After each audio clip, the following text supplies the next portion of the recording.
Hi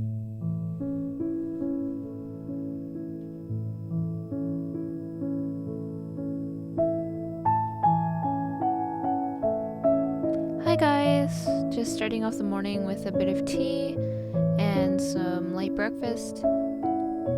I got this tea in Banff, Canada a few years ago, and it's one of my favorites.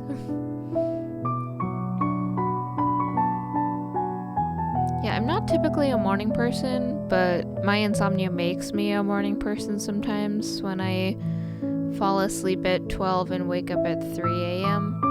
So this is around 6 a.m. Just getting some rice with edamame and something called kotjari, which is sort of a raw kimchi, I guess, if you could call it that.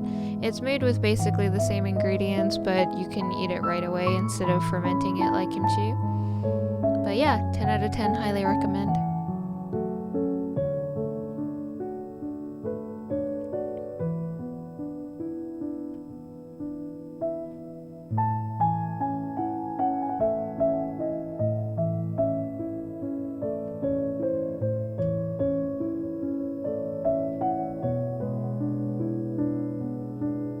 Here I'm watching a video from a freelance illustrator.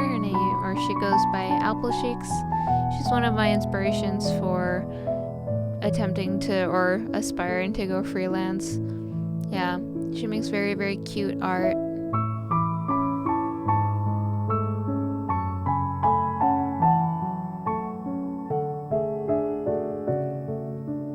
It's kind of one of the rare times I have breakfast and tea. I usually don't, but for the sake of filming and also because I need to eat something, there you go.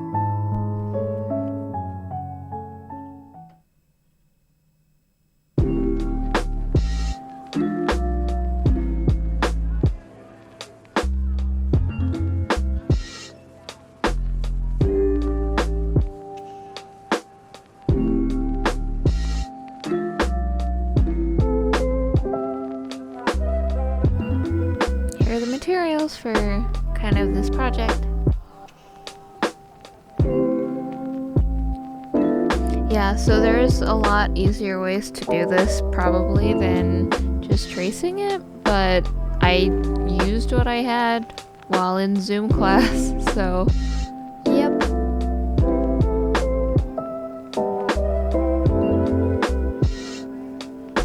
Alright, now punching. This looks like it's been condensed down a lot, which it has. This was probably around 35 or so hours.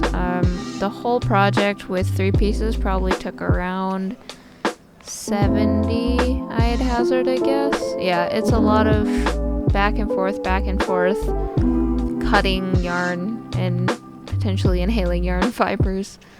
But it's a really relaxing process and perfect to like binge watch a show or just have something playing next to you. It's kind of like knitting or crocheting. Yeah. So as you can see here, I'm just threading yarn through the needle, the punch needle, and going up and down through the fabric.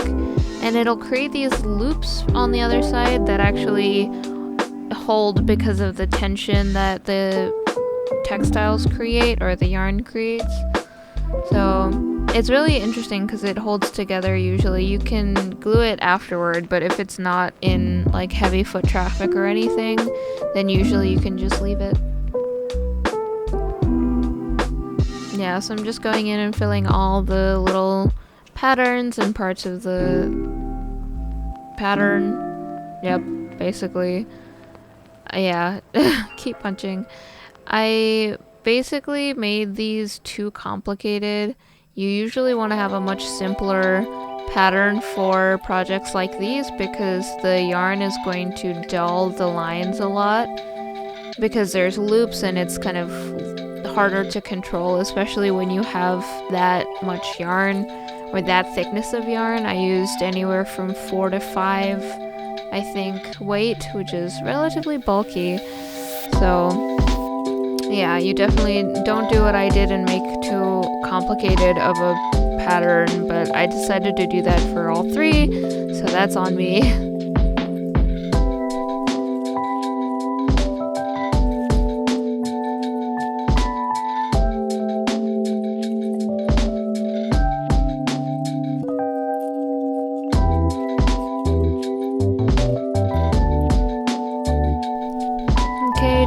close-up on kind of my progress so far. You can see it's going along.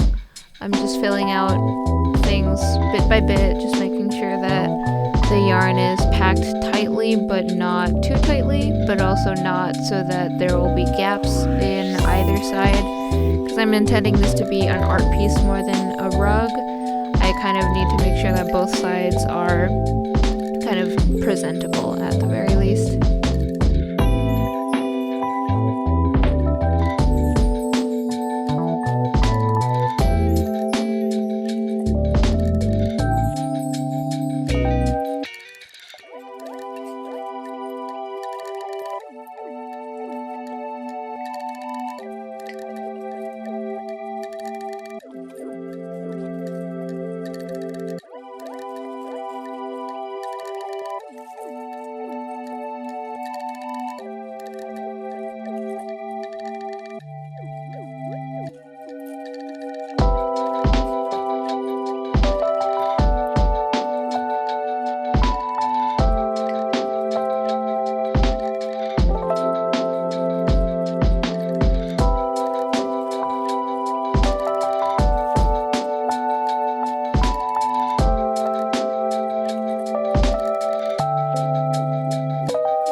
Yarn.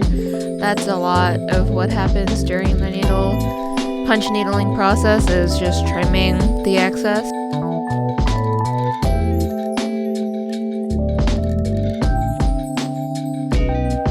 And here's the final finished piece. I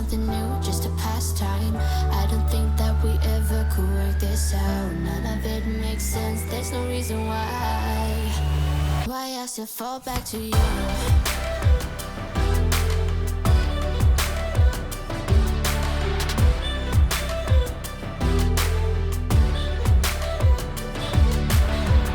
Alright, thank you for watching. Much love. I'll see you all in the next video. Bye-bye.